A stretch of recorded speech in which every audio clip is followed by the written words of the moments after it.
Japs just over there. They can't be more than 50 foot away from our position. Orders made to hold our ground and await the counter-attack. In November 1943, a new phase of the war in the Far East began, with formation of the Southeast Asia Command under Admiral Lord Louis Mountbatten. Previously, we would have fallen back when the Jap would have cut our lines of communication, with operations ceasing during the monsoon. Now, our policy is to stand firm and to rely on air supply if and when we are cut off, and to fight our way out and on through the harshest conditions. In March, we were informed that the Jap 15th Army had begun an advance against us at India's north-east frontier. This appears to forestall a planned invasion by us into Burma. Travelling on foot through the jungle, Jap intends to capture our supplied bases on the Imphal plain and to cut the broad link in Dimphar with Imphal at the hill town of the village called Kohima. I knew it wouldn't be too long that we'd be thrown into the fire to try and stop the advance. It wasn't long that the order came down for us to move forward. The travel was long and endless. With Imphal in Jap hands, they will also be able to interrupt our air supplies to China. This location will also give a Jap base from which it can launch air attacks into India. On the 29th of March, Jap started their attack. My battalion at this time were 2,700 kilometres away in our training base in India, trying to complete our months of grueling jungle training. News was coming through. It was looking grim for the lads holding out at Imphal and Kohima. We reached positions just outside Kohima on the 28th of April.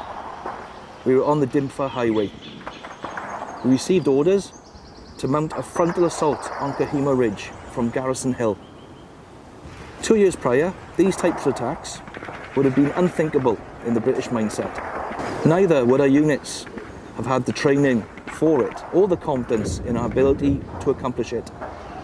A lot has changed in Singapore in '42. The attack was successful, but God, we paid for it with loss of life. The distance between our positions to the Jap is only about 50 or 60 yards.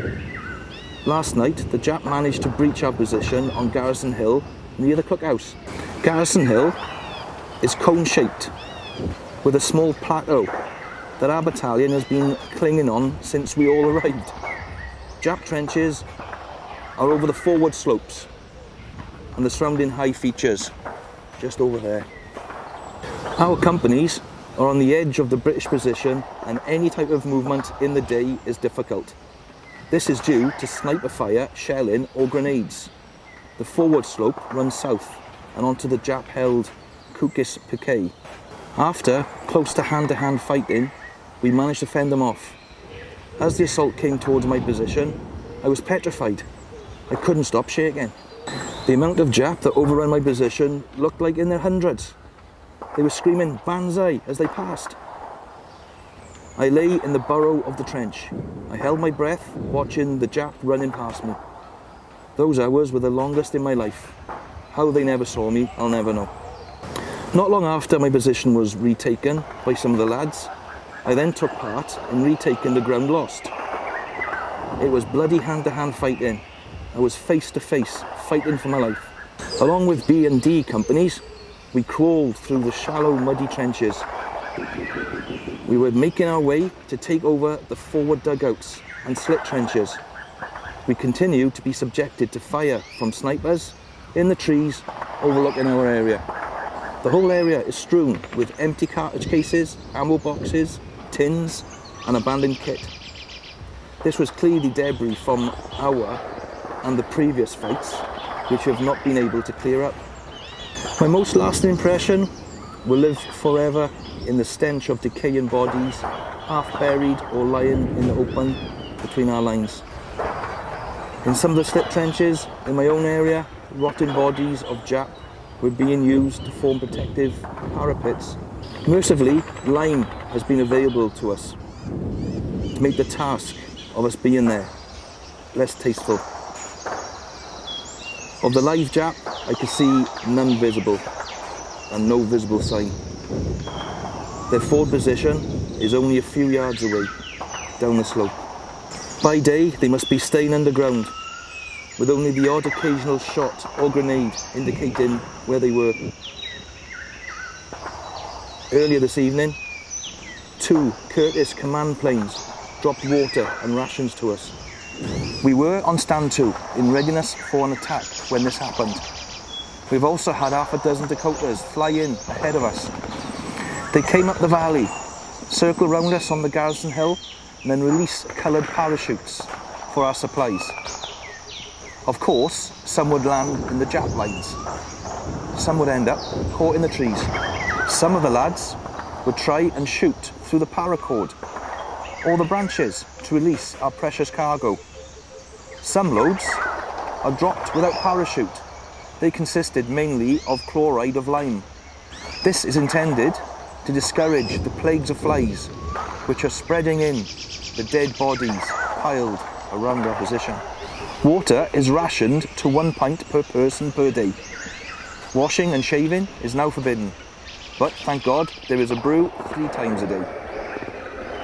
On the hill, our space is so limited, there are dugouts, latrines, cookhouses and graves so close together it is almost impossible to dig anywhere without uncovering either a latrine or a grave.